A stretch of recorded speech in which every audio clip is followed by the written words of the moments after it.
সকাল সকাল বাজার নিয়ে এসেছে লেয়ার মুরগি, আর লেয়ার মুরগিটা হচ্ছে ড্রেসিং করে নিয়ে এসেছে, এতে আমার সুবিধা হবে খুব ভালো।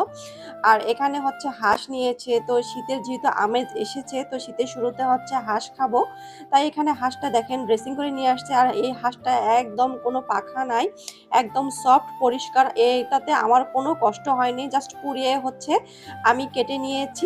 প্রথমে লেয়ার মুরগিটা আমি এখানে কেটে নিলাম, খুব সুন্দর কিন্তু পিস হয়েছে এবং ভালোই মাংস হয়েছে লেয়ার মুরগি থেকে। তো এই লেয়ার মুরগিটা কিন্তু খেতে হাঁসের মতোই লাগে কিছুটা। আর এখানে এই যে সেই পাতি হাঁস, এটা দেশি পাতি হাঁস, এটাও সুন্দর করে কেটে নিয়েছি। তো বেশ সুন্দর ভালো মাংস হয়েছে। তো দেখলাম যে এত পরিমাণে তেল বের হয়েছে এই হাঁস থেকে।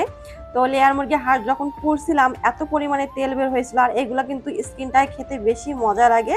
এখানে হাঁসের মাংসটা কিন্তু আমি আদা বাটা, রসুন বাটা, মশলা বাটা, লবণের গুঁড়ো, হলুদের গুঁড়ো সবকিছু দিয়ে হচ্ছে ভালোভাবে ম্যারিনেশন করে নিয়েছি। আর এদিকে হচ্ছে আমি পেঁয়াজটা তেলের মধ্যে ভেজে নিচ্ছি, আর পেঁয়াজটা হালকা হালকা লাল হয়ে গেলে রেখে রাখা হাঁসের মাংসগুলো এখানে আমি দিয়েছি, পেঁয়াজের মধ্যে দিয়ে খুব ভালোভাবে মিক্সড করে নিচ্ছি।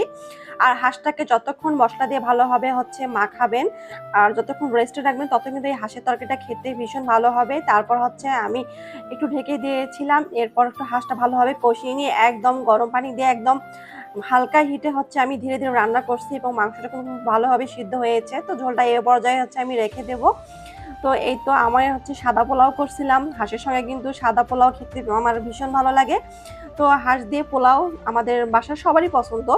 তো এখানে ঝরঝরে করে পোলাও রান্না করছি, আর আমার পোলাও রান্নাটা কিন্তু অসাধারণ হয়, একদম ঝরঝরে হয়।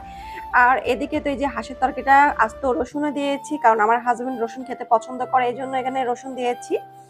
আর এখানে মাখা সালাদ তো রয়েছে, গাজর দিয়ে শসা দিয়ে মাখা সালাদ করছি। আর পোলাওয়ের সঙ্গে সালাদ না থাকলে আমার ভালোই লাগে না পোলাও খেতে।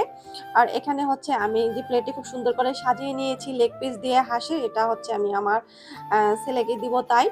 আর এদিকে হচ্ছে আমি আমার প্লেটের মধ্যে আমি তরকারি বেড়ে নিয়েছি, পোলাও নিয়েছি, দেখেন হাঁসের একটা মানে কবজি আছে, সেই কবজিটা আমি নিয়েছি, এটা ছোটো মোটো রানে বলা চলে। আর এখানে হাঁসের ঝোল, আর দেখেন হাঁসটা যখন ছিটতেছি এত সফটভাবে সিদ্ধ হয়েছে।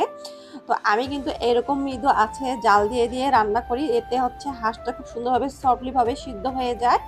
তো 1 ঘন্টার মধ্যে কিন্তু আমার হাঁস রান্না হয়ে যায়। তো এখানে হচ্ছে যে হাঁসের মাংস, একটা কাঁচামরিচ, একটু শসা, সবকিছু মিক্সড করে যখন মুখে দিলাম, আহ কি তৃপ্তি, কি শান্তি! শীতের শুরুতে হাঁস দিয়ে পোলাও খেলাম, তো খুবই ভালো লাগতেছে। আর হাঁসটা কিন্তু আসলে অনেক অনেক ভালো ছিল। তো হাঁস যদি ভালো হয় তাহলে কিন্তু খেতে ভীষণ ভালো লাগে।